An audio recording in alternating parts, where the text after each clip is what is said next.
여러분, 저는 오늘 이 설교를 준비하고 주님께서 주시는 말씀을 묵상을 많이 하고 또 저도 회개를 많이 하고 내가 과연 하나님께서 보기도 아까운 정말 여러분을 이렇게 맡기셨는데 내가 정말 제대로 아버지 앞에 이제 도적같이 임하시는 날 올려보낼 수 있는 심부름을 잘하고 있는 것인가 많이 금식하며 기도했습니다. 저는 오늘 설교를 누구 개인을 말하기보다는 예수를 잘 안다고 하다가 그 다음에 우리가 어떻게 누구라도 어떻게 변할 수 있는가, 사람의 이야기를, 어떤 한 사람의 이야기를 같이 나눠보고자 합니다. 저와 여러분은 하나님께서 계명을 이렇게 주셨습니다. 오늘 말씀의 제목입니다. 자, 시작. 김일성이 하나님이다.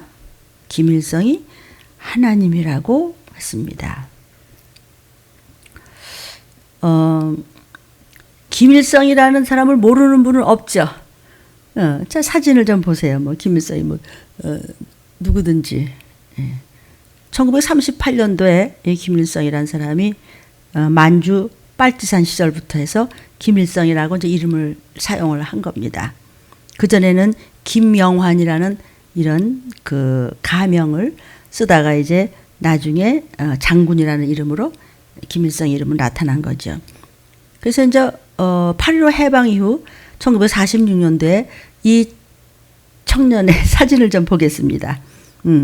이때 이제 8.15 광복 이후에 이제 우리가 이제 해방된 후에 그 스탈린이 김일성을 북한 지도자로서 발탁을 한 겁니다. 그 다음에 이제 이 남북 분단이 났잖아요. 그러니까 결국 이 남북 분단의 원흉은 김일성이를 앞장세운 사실 스탈린입니다. 근데 이 김일성은요, 기독교 집안의 아주 철저한 믿음의 집안이었어요. 원래 이름은 김성주입니다. 근데 이제 김일성은 어려서부터 교회를 열심히 다녔고 성경책도 많이 봤고 아주 성경을 많이 외웠다고 그래요. 근데 이제 학벌은 한 그 창덕 중학교 정도, 중학교 정도 다녔어요.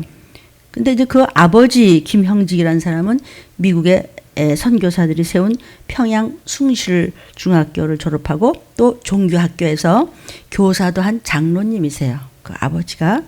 또 김일성의 어머니는 강반석, 반석이 페트러스. 우리 성경에 나오는 단어죠. 그 강반석이라는 그 어머니인데 내 사진을 좀 보여드릴까요? 똑같이 생기지 않았어요? 어머니하고 김일성이 어렸을 때 사진이에요. 그뿐만이 아니에요. 외할아버지도 목사님, 외삼촌도 목사님, 외삼중조부도 목사님. 다 북한에서 이름 있는 그런 개신교 장로교회 목사님들이며 장로님들, 그런 집안이에요. 누구 집안이? 김일성의 집안이. 온 집안이 다 독실한 기독교 집안이에요. 그런데 이제 청년기에 들어서면서부터 붉은색이 물들면서 공산주의자가 되면서부터 무신론으로 바뀌었습니다. 그래서 그 소비에트 연방 붉은 군대 육군 대위도 했다가 그다음에 이제 조선민주주의 인민공화국을 수립하면서부터 이제 북한의 최고의 원수다 이렇게 된 것입니다. 그래서 김일성은 기독교에 대해서 굉장히 잘 알아요. 북한 사람들의 마음을 어떻게 해가지고 나를 하나님처럼 만들어낼 수 있는가, 이거 얼마든지 할 수 있다고 잘 알아요, 기독교를.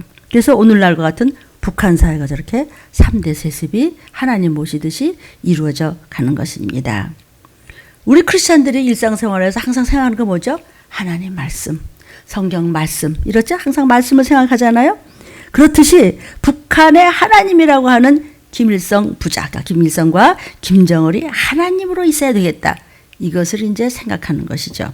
그래서 최상의 그 북한 사람들이 쓰는 수식어, 그러니까 경어는 뭐냐면 위대한 수령동지, 경애하는 어버이 수령님, 또 우리 아버지 장군님, 이렇게 아버지라고 불러요. 지금 북한 사회를 이렇게 움직이고 있는 당의 유일 사상의 원칙이 있습니다.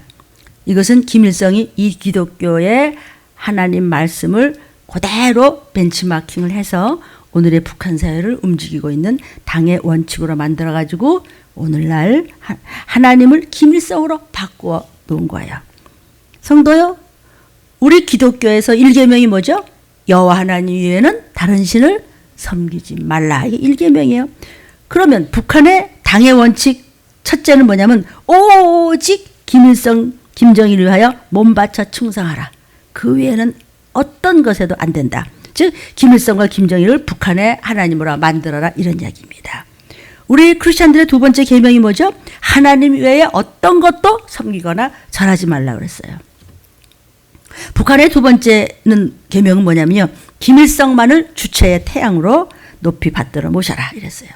우리 크리스천들의 3계명이 뭐예요? 하나님의 이름을 어떻게 하지 말라? 망령되이 일컫지 말라 그랬어요. 북한의 세 번째 계명은요, 김일성과 김정은의 그 당의 권위를 절대 옹이하라. 순서까지 똑같습니다. 지금 우리한테 준 계율하고. 이 공작이라는 영화를 보면은요, 거기 이제 이렇게 사업하는 사람을 뭐 남조선에서 북한 쪽으로 보냈다가 이제 김정일을 만나게 됐어. 영화예요. 근데 거기서 이제 뭐라 하냐면, 장군님이 말씀하실 때는 따지거나 되묻거나 다시 묻거나 그러면 안 됩니다. 그리고 눈빛을 조심해서 뜨시오, 이렇게 얘기를 해요. 그 영화에서도 그래요. 눈빛 하나도 다른 걸 하면 큰일 나는 거예요. 우리 크리스천들의 4계명은 뭐죠? 안식일을 거룩하게 지켜라예요. 북한에서는요, 수령님의 교실을 신조화하라 그랬어요. 신조화한다는 것은 뭐냐면 수령님께만 충직한 주체형의 그런 공산주의 혁명가가 되는 것만이 가장 중요한 것이, 이것이 축복의 선결 조건이다. 우리는 안식일을 거룩하게 지키는 것만이 축복이잖아요. 이렇게 바꿨어요. 그러니까 수령님의 혁명사상, 주체사상의 순결성을 철저히 고수하라. 저와 여러분, 안식일, 즉 주일은 어떻죠? 우리의 모든 삶의 중심에 우리 주일이. 그래서 오늘 주일의 일부부터 이렇게 나오셨잖아요.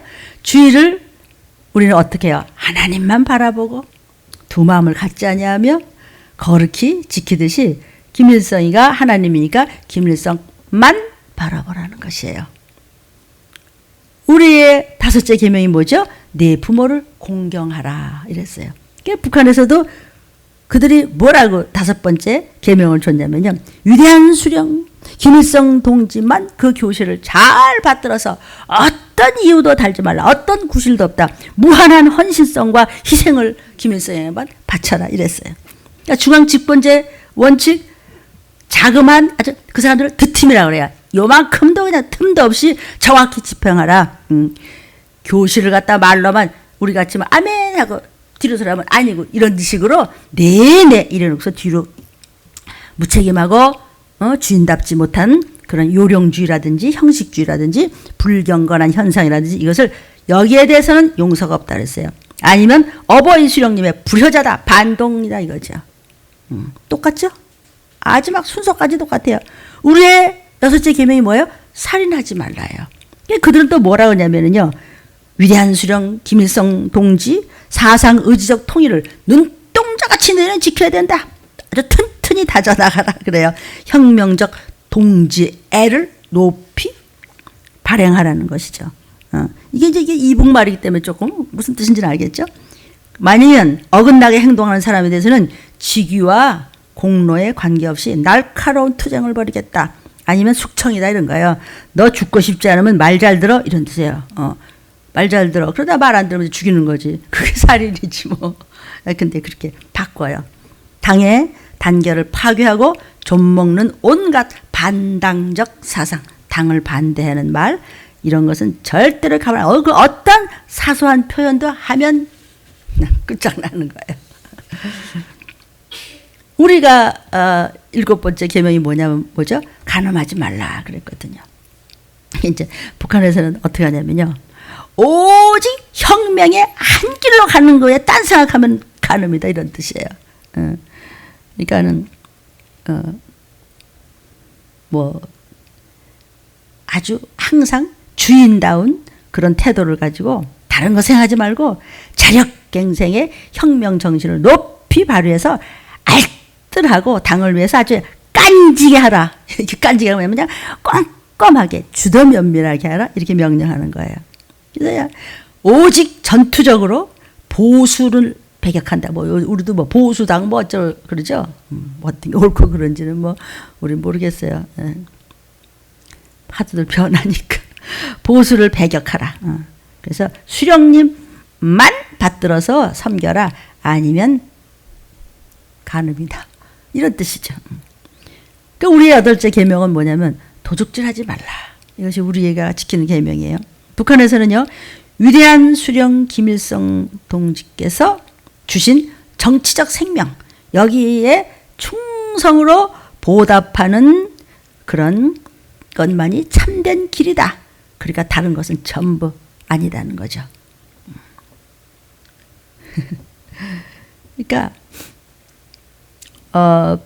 수령님께서 맡겨주신 이 혁명 임무를 철저하고도 훌륭하게 수행해 나가는 것만이 진짜 이것이 인민이다. 아니면 도둑놈이다. 도둑질하지 말라. 말씀 위에 어떤 것도 건드리면 안 된다. 우리 크리스천들의 9째 계명 혹시 뭔지 아세요? 이웃에 대해서 거짓 증언하지도 말고 탕도 내지 말라. 이런 얘기를 합니다. 그러니까 거짓 증언하지 말라. 어떤 말이든지 즉각 당 조직에 보고하라. 당의 유일 사상에 조금이라도 위배된다든지 유일적 지도 체계에 대해서 조금만 해서 거짓 증언하면 총살이다. 그런 계명입니다. 그러니 저와 여러분이 말이죠. 이 사람에 대해서 막 거짓말하고 허기 목사에서 쑥덕거려서 말 만들고 그러면 즉각. 정말 여기는 즉각 처분입니다. 즉각 보고하라. 10계명이 이제 탐내지 말라죠. 내 이웃의 것을 남의 것은 욕심내지 말라. 탐내지 말라. 그럽니다. 그러니까 북한에서도 이 계명이 뭐라고 했냐면 혁명 전통을 헐뜯거나 반당적 행동을 한다면 간결히 그러니까 이 사람들은 견결이라고 그래요. 견결히 처단하겠다. 처단한다는 말을 철직이라고 한다. 철직. 처단해버리겠다. 그러나 다 누구든지 위대한 수령 김일성 동지에게 끝없는 변함없는 충직한 근위대 결사대가 되어야 한다. 그러니까 한마디로 아무 욕심 없이 그저 죽으나 사나 다 결사대가 되도록 하라. 이런 뜻입니다. 자, 들으셨습니까? 우리의 10계명을 북한에서 어떻게 해서 인민들을 한 손에 잡고 있어서 김일성에 의해서 하나님입니다. 북한에서는 이제 결혼식 할 때 신랑이 이제 신부집에 가서 신부를 이제 데려다가 이제 그 결혼 함을 받아요. 근데 북한 사람들은 결혼식 하기 전에 김일성 그 동상 앞에 가서 먼저 결혼시켜 주셔서 감사합니다. 이렇게 인사를 드리고 난 다음에 집으로 가요. 이렇게 사회 구석구석의 모든 구조를 오직 모든 영광은 하나님께가 아니고 여러분 가치가 아니고 오직 모든 영광은 김씨 부자에게만 영광을 돌리라는 당의 명령입니다. 북한의 모든 직장이나 타가소나 유치원이나 뭐 학교나 뭐 전부가 그냥 어버이 수령님 아버지 우리는 행복해요. 경의하는 아버지 김일성 원스님 고맙습니다. 밥을 먹어도 감사합니다. 감사라는 말 들으면 어때요? 귀찮아요? 감사. 김일성 아버지 감사합니다. 물을 마셔도 감사합니다. 유치원 애들 이제 외국서 보내온 이제 뭐 우유 뭐 과자 뭐 이런 거 이제 가져오잖아요. 그러면은 조그만 애들 그냥 꼬마들이 말이죠.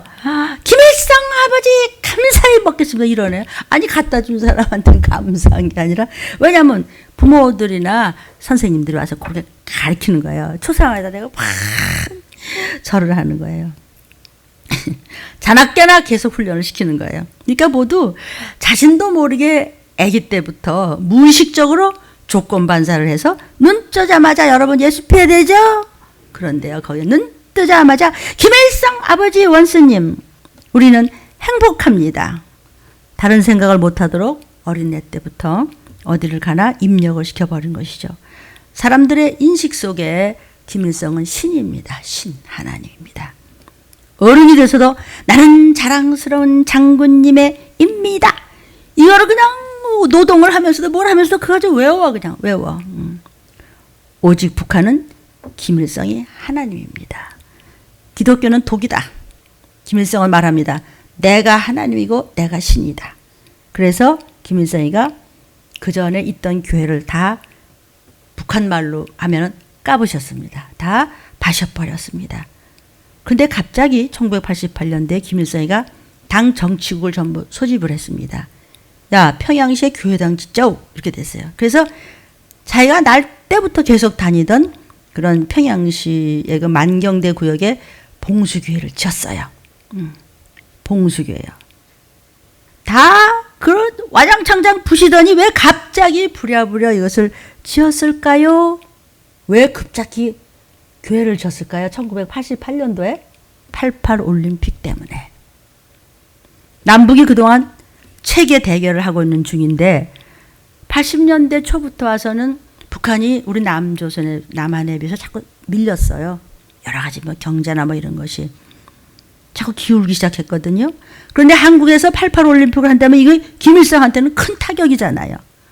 올림픽 한 번 하면은 이 주최한 나라는 한 20년 도약한다 이렇게 얘기를 해요. 그런데 북한과 한국이 그렇지 않아도 좀 격차가 한 20여 년 벌어져 있는데 한국이 또 뭐 올림픽을 또 아이고 주최해? 그럼 한 40년은 벌어질 게 아니냐?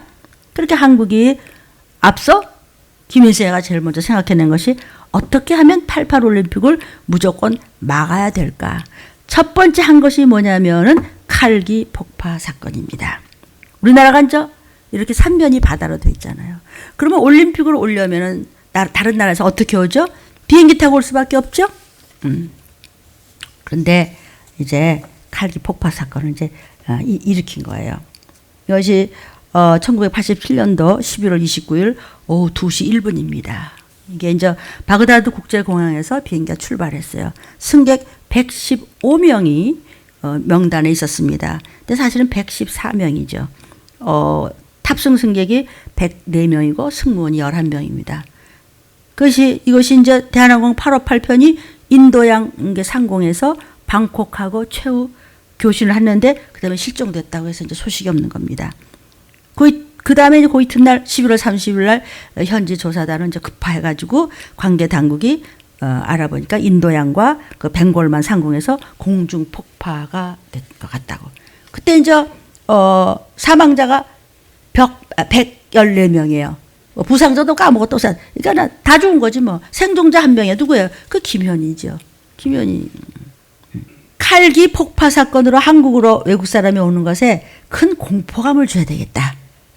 이거 전 세계가 알도록 하면 88 올림픽이 이게 손님 없는 잔치가 될 거 아니냐? 이거 비행기 폭파, 비행기 타면 안 되겠네. 그런데 역효과가 났어요. 칼기 폭파 사건을 본 전 세계가 격분했어요. 어떻게 저런 짓을 할 수가 있는가? 지도 사람인데. 그래서 오지 않겠다던 나라들까지도 88 올림픽에 전부 오겠다고 한 겁니다. 그 전까지는 올림픽을 하려면은 공산권과 자유권, 그러니까 동구권과 이렇게 서구권을 해서 미국에서 오면은 또 공산국가들이 다 안 오고 또 공산국가들이 또 뭐 모스크바에서 뭐 온다 뭐 이렇게 하면은 또 서구권 나라들이 안 가고 뭐 이렇게 좀 알력이 있었거든요. 근데 우리는 자유민주주의 서구권이에요. 그럼 동구권 나라들이 안 와야 될 거 아니에요? 그런데 칼기 폭파 사건 이후에 소련이나 뭐 많은 동구권 나라들이 엄청 왔어요. 그러니까는 방해하자고 한 것이 이게 방해는커녕 더 큰 잔치가 벌어졌는데 우리 올림픽 때문에 얼마나 한국이 유익 받는지 여러분 어렸을 때지만 그렇죠? 어르신들은 아세요. 그러니까 김일성이가 이게 안 되겠다. 이거 88 올림픽? 그러면 북한에서도 무슨 행사를 빨리 해야 되겠다 해서 89년도에 급작히 그냥 부랴부랴 이제 세계 청년 연합회 축전이라는 것을 벌였어요. 그래서 1989년도 1월 1일 날 그 신년사를 할 때 남북 정치 협상을 제의했어요. 그래서 남쪽의 각 정당 당수와 사회단체 대표인 추기경, 김소환, 또 민중노동운동가 백규환 씨, 문익환 목사님, 이들을 평양으로 초청했어요. 그리고는 1989년도 3월 25일 날 문익환 목사님을 방북시켰어요. 그리고 두 차례 회담하고 이제 그 다음에 4월 10일 날 조국평화통일위원회와 공동성명을 그래서 발표한 거예요.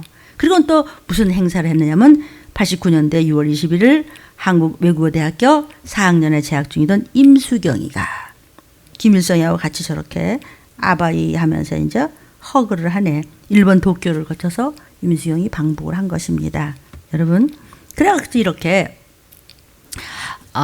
이제 청년부 한다고 그래가지고 초청장을 보내는데 그때요 7만여 명의 젊은이들이 오겠다고 회답이 왔다는 거예요. 그 중에 한 80%가 유럽이나 남미 같은 기독교 국가에서 많이 온 거예요. 캐톨릭도 물론 포함됐겠죠. 그들이 와서 뭘 찾죠? 여러분 어디 가면 제일 먼저 신경 쓰는 게 뭐예요? 교회 있나? 어디 교회 없어요? 이거 찾죠?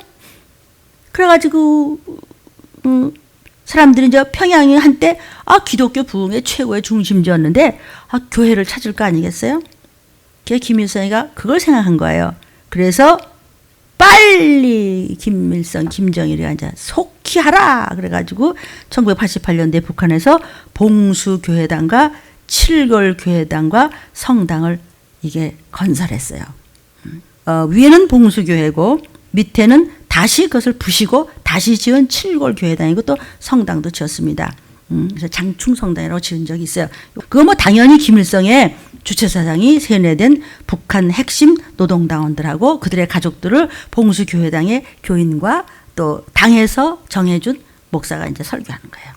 그래서 거기는요, 주일 아침 10시면은 예배를 시작해요. 그럼 이제 북한에 와 있는 외국인들이 와가지고 북한 사람들과 같이 예배를 봐요. 그럼 거기는 거기 북한에 이제 예술대학 학생들이 와서 막 찬양단도 해요. 그러니까 외국인들이 생각했을 때 아니 북한 교회에 대해서 아무 의심도 하지 않는 거예요. 그런데 김일성은 기독교에 대해서 참 잘 알죠.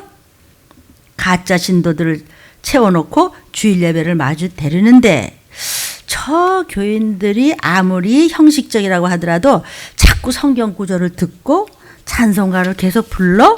그러면 자신도 모르는 사이에 저들의 뇌리에 기독교 정신이 박히는 거 아니야? 이런 생각을 한 거예요. 그런데 이 신자들은요, 당에서 이제 모이라고 해서는 출석부를 만들었어요. 그래갖고 이제 헌금 봉투도 다 나눠줘요. 그럼 외국인들이 볼 때 100불짜리가 막 다시 넣었다 뺐다. 그리고 그 다음 주에 또 가져와요. 그리고 다 끝나면 또 다시 또 나눠주고 뭐 이렇게 하는 거거든요. 그런데 그리고 출석부를 하고서 만약에 출석부가 안 와, 그럼 사람들 보내갖고 강제로 막 오게 하고 그랬거든요. 근데 한 몇 달을 지났는데 출석부가 없어진 거예요. 왜냐하면 출석 부를 것도 없이 열심은 100%가 다 앉아 있는 거야. 왜 그럴까요? 좋은 말 듣고 모였는데 또 막 노래도 하고 막 찬양도 막 부르고 그러니까 좋단 말이에요. 처음에 목사님이 성경 읽어주니까 그냥 무슨 말인지 모르니까 좋은 거예요. 그냥 무슨 말인지 그냥 죽어라고 해도 좋은데 뭐 얼마나 무슨 말인지 모르니까 얼마나 차겠어요.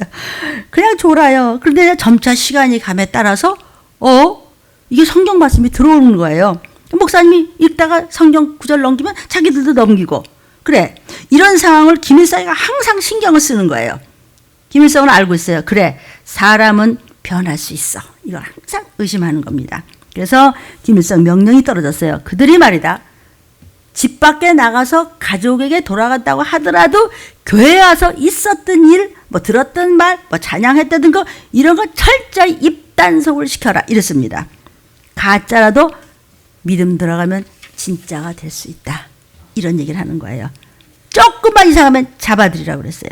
그런데 김일성은요, 이미 북한에서 종교를 말살을 했습니다. 그래서 뭐 궁금한 것이 또 뭐냐면 기독교인이었던 사람들이 김일성 주체 사상으로 다 돌아왔다고 하지만은 의심이 되는 거였어요. 그래서 국가보위부에 지시했어요.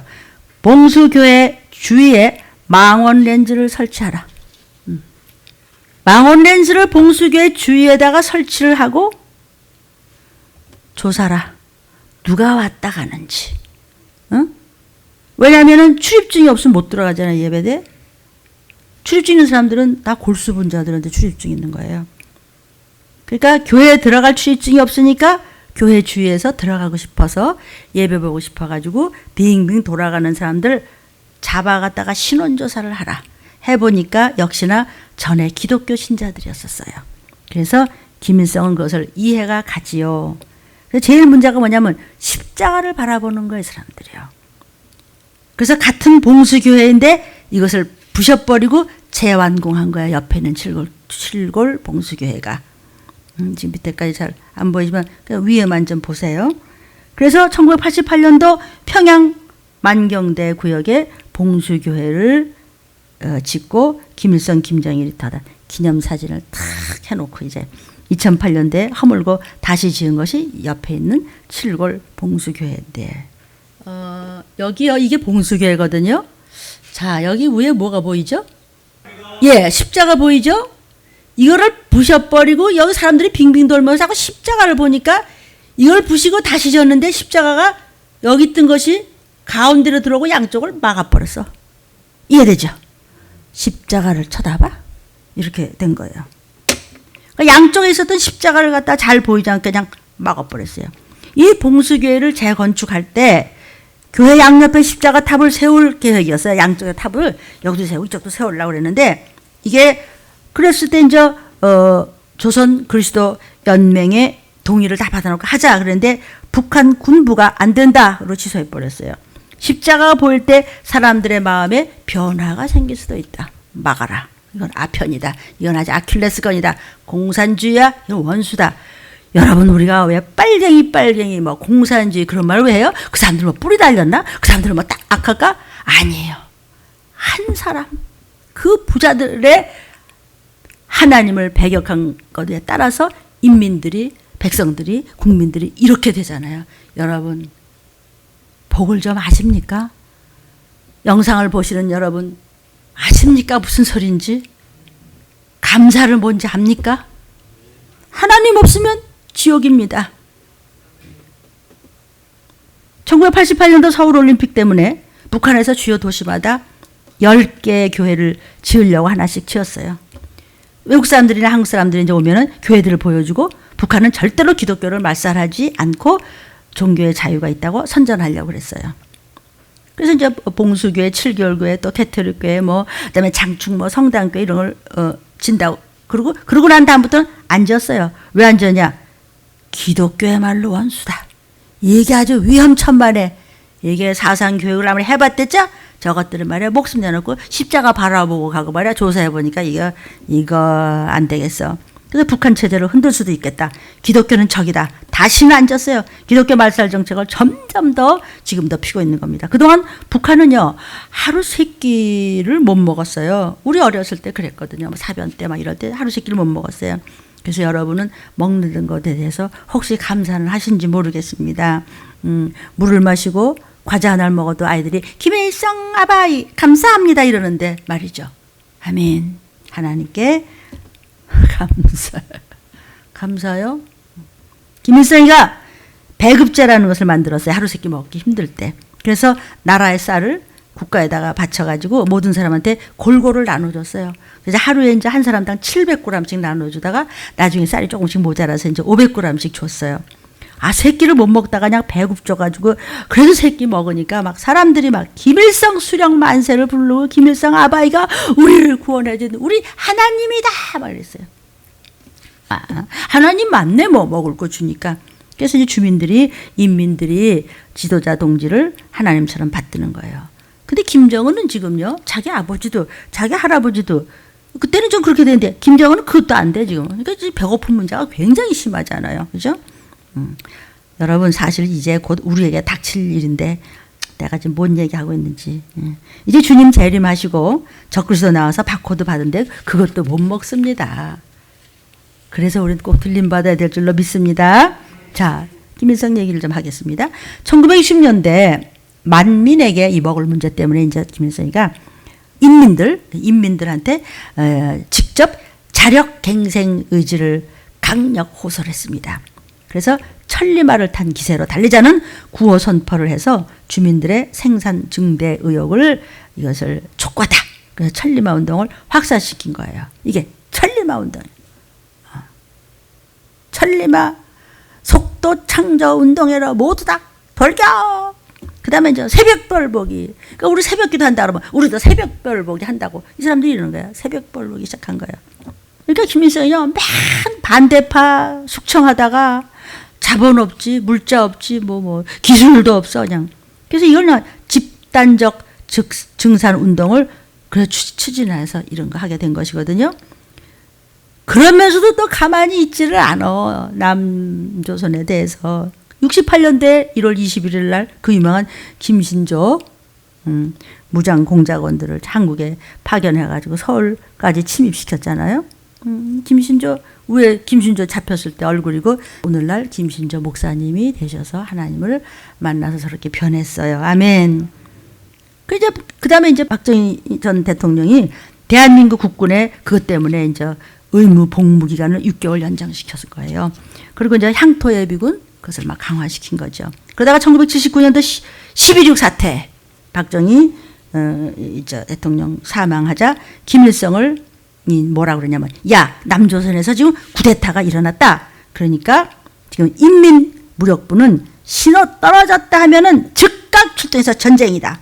이래서 24시간 계속 쉬지 않고 가동하라 이렇게 명령을 내렸었습니다.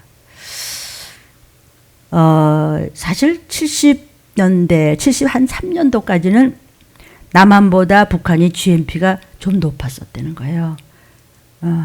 그래서 웬만한 생활 수준에서 소득 분배나 사회 보장이 대한민국보다 잠깐이라도 우위에 있었는데 그러나 김일성은 그거보다도 한낱 생각하는 게 뭐냐면 사상사업, 골수분자 만드는 데 대해서 그것만 강조해서 국유화 중심으로 운영을 했어요.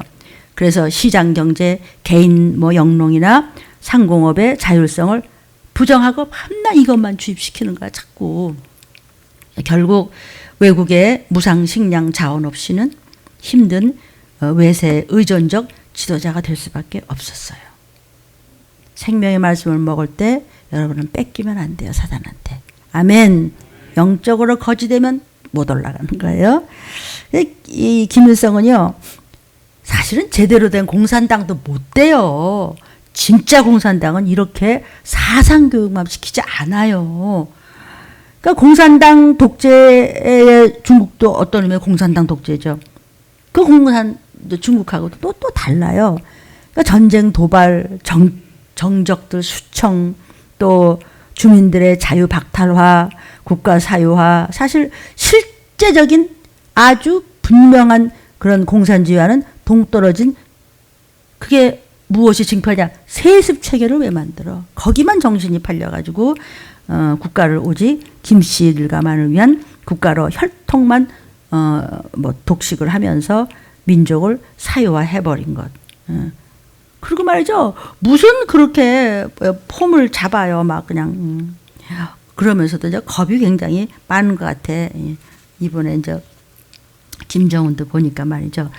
이게 북한은요. 전쟁을 위한 전쟁 병력이 있고요. 그 다음에 돌격대가 있고요. 국가보위부가 있고요. 인민무력부가 있고요. 또 소위 그 호위사령부라고 있어요. 호위사령부가 뭐냐 왜 남북 우리 문 대통령하고 이렇게 대화할 때 쭉 쫓아오던 사람들 있죠. 시커먼 키 큰 사람들 쭉 쫓아왔죠. 그 사람들이 호위사령부예요. 왜 자동차 가려면 막 뛰어서 같이 오는 사람들 있잖아요. 그 엄청 겁이 많은가 봐 이 사람들. 그렇게 호위를 해야 되나 보지. 저와 여러분은 말씀만 있으면 천사들이 호위한다는 사실을 아시기를 축복합니다. 아멘.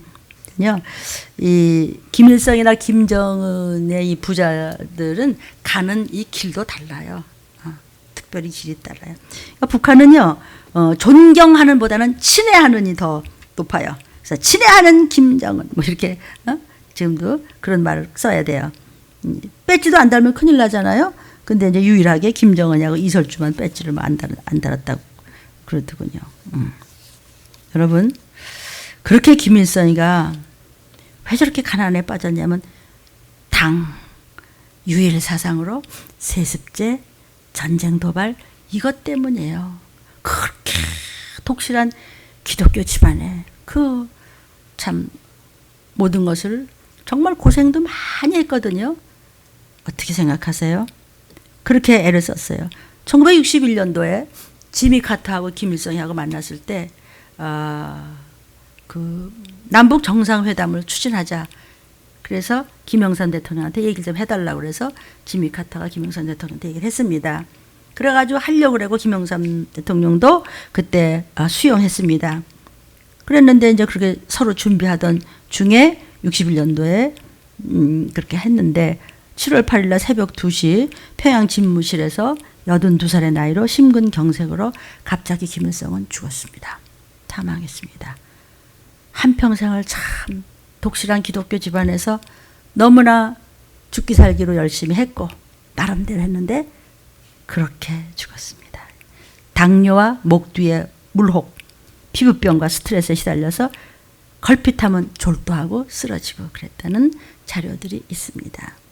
또 어떻게 건강해 보려고 뭐 주치의들이 뭐 수십 명이니까 그래서 젊은이들의 그 표를 혈액투석하듯이 피를 이렇게 바꿉니다.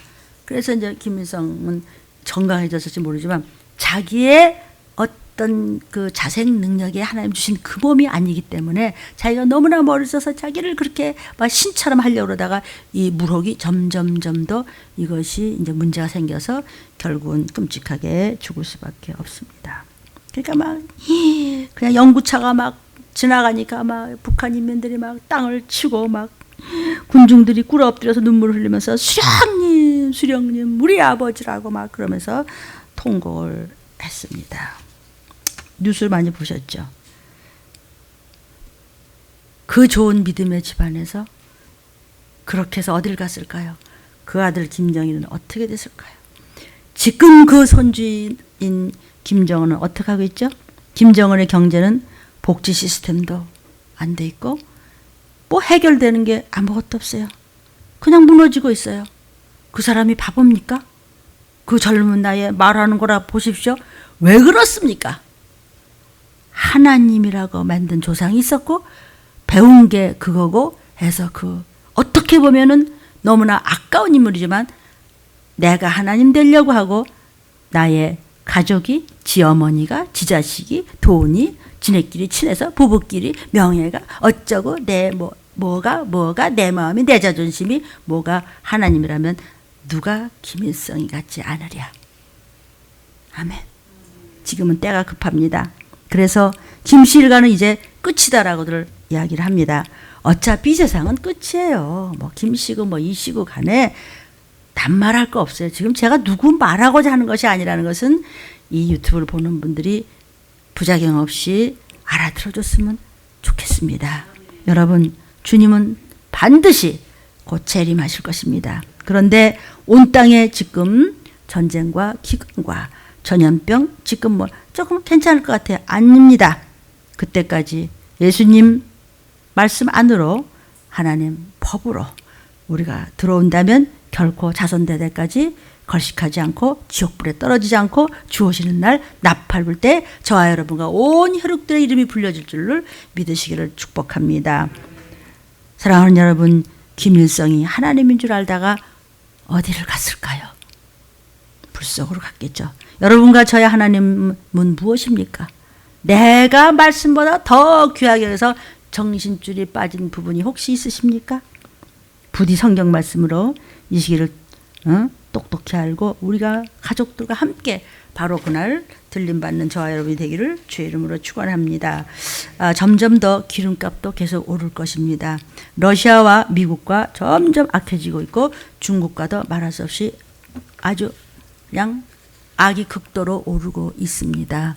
모든 나라의 대통령들이 부지런히 평화조약한다고 다니지만 그렇지 못하다고 그렇지 않고 결국은 전쟁으로 치닫고 있다는 것이 성경에 예언된 말씀입니다. 이것을 들림에서 전하고 있습니다. 들림받기 위한 준비를 우리 사랑하는 모든 나라의 우리 성도들이 알았으면 좋겠습니다. 열망했으면 좋겠습니다. 아멘. 백신을 맞고도 확진자가 계속 늘어나고 있습니다. 일본에 지금 올림픽을 뭐 한다 만다 하더니 어쨌든 뭐 준비하겠다 그래서 뭐 취재진들이 그냥 뭐 한 7만여 명이 모였대나 뭐 그런데 관리를 하기 위해서는 GPS로 이제 관리를 하는데 동선을 전부 추적하면서 관리한다고 해요. 여러분, 동선을 추적하는 게 뭐죠? 나중에 666 바코드입니다. 그거 준비하기 이렇게 바쁜데 내 백성이 지식이 없어서 나팔 소리를 못 듣고 망하는도다. 이 말씀을 듣고도 깨어있지 못한다면 김일성이가 문제, 김일성 얘기할 거 없다고요. 지금 이 사람을 예로 든 이유는 빨갱이다 파랑 얘기하는 것이 아니고 그렇게 독실한 기독교 집안. 우리 엄마는 권사야. 우리 아버지 목사님이라고. 이거 봐요. 문 목사부터 정신 차리라고. 이 얘기를 눈물로 하는 것입니다. 준비를 하시겠습니까? 그래서 제가 오늘 우리 들림 주보 제일 첫 번째 쓴 우리 성도의 것을 보십시오. 그는 자기가 얼마든지 뭐가 없이 어떤 것도 부족한 거 없습니다. 그런데 딱 끊을 거 끊으면서 나는 기쁨과 소망이 있다. 왜? 주님 오시는 거 뻔해. 그러니까 나는 철저히 하나님이야. 하나님만이 나의 신이야. 하나님만이 나의 주인이야. 하나님만이 나의 구원주야. 아멘. 그래서 읽어보십시오. 지금 델타 변이 전파력 이것이 알파 변이보다 60~70%가 더 높다고 합니다. 성도요, 러시아 태평양에 지금 소련 이름도 어쨌든 복잡해져. 그것이 최대 군사훈련을 지금 은근히 시작한 것이 이렇게 표시가 났어요.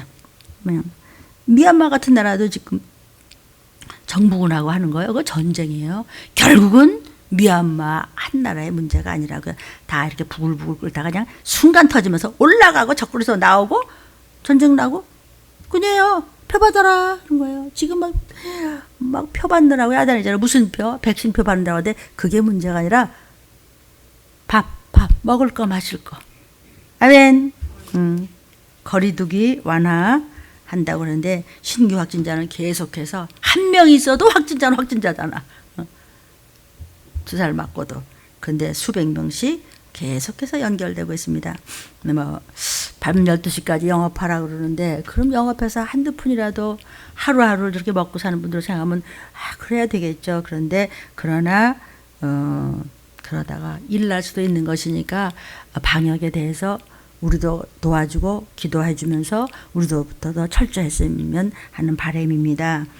미국에서 지금 백신을 맞으면은 대마초 경품까지 주겠대. 여러분 대마초가 뭔지 아세요? 대마초를 경품에다 내나요? 아주 망할 증조네 정말. 소돔과 고모라 때 그랬어요. 다 동성애, 마약, 음란, 그냥 노아의 때와 같아. 노아의 때 몇 명만 올라갔어요. 몇 명만 그냥 건진 받았어요. 다 그냥 물고기 밥 돼서 그냥 끝나는 거예요. 마지막 때 그러리라. 소돔과 고모라 때보다 더 이 음란을 이루 말할 수가 없어요. 20대상 먹은 놈이 뭘 안다고 수천 명의 여자 남자를 그렇게 꼬드겨갖고 그런 끔찍한 일 합니까? 걔가 뭐 알고 그랬을까? 걔가 그런 거 아니에요. 걔 욕할 거 없어요. 누군지도 모르지만 얼굴 다 보여주더구만. 뒤에 사단이 있다고요. 귀신이 있다고요. 악한 영이 있다고요. 조상의 악한 더러운 유전이 온 거라고요. 그들을 위해서 우리는 기도해 줘야 될, 나부터 회개해야 될, 우리는 책임이 있어요. 우리 크리스천들은 책임이 있다고요. 아이고 저놈 자식, 저 20살 보고 안 되는 저러고 넌 더 가짜야. 넌 예수 믿는다고 수신을 했잖아. 넌 진짜 두 마음 세우면 넌 진짜 넌 가짜, 넌 원수야. 넌 이러시면 어떡할래요? 걔네들은 모르잖아요. 하나님이 누군지. 걔들이 악해서 그랬을까요? 정은이 엄마가 어쩌다 남 흉보 욕할 주제가 우리는 못 된다는 것을 제가 눈물로 호소합니다. 얄민 게 누군데요? 자랑할 게 하나도 없어요. 도대체 몇 대가 그렇게 잘 믿고, 그런데 오늘날 울면서 헤매면서 아들 데려가고 손주 데려가고 이제 전쟁 그 다음에 이제 터지면 지옥으로 가. 영원히 가. 누가 누구를 판단하고자 할 사람은 하나도 없습니다. 아멘입니다. 백신 맞으면 대마초 경품을 주겠다고? 정신머리가 있는가 없는가 미국이. 백신은요 매년 접종할 거랍니다. 전문가들이 매년 언제까지. 그러다가 이제 666 받는 거야. 그랬다가 또 다른 데서 지금 경품이 막 쏟아지고 있어요. 백신 맞으면 된다. 그러니까 나중에 666표 받으면 어떻게 된다? 제일 중요한 게 뭐예요? 그 다음에는요 모두 필요 없어요. 밥 주세요. 밥 주세요. 이럴 때가 오면 되는 거야. 그러기 전에 우리는 정신을 바짝 차려서 올라가는 끔찍한 일 당하지 않는 저와 여러분과 사랑하는 이들이 되기를 주의 이름으로 축원합니다. 주여 삼창 기도하겠습니다. 주여 주여 주여.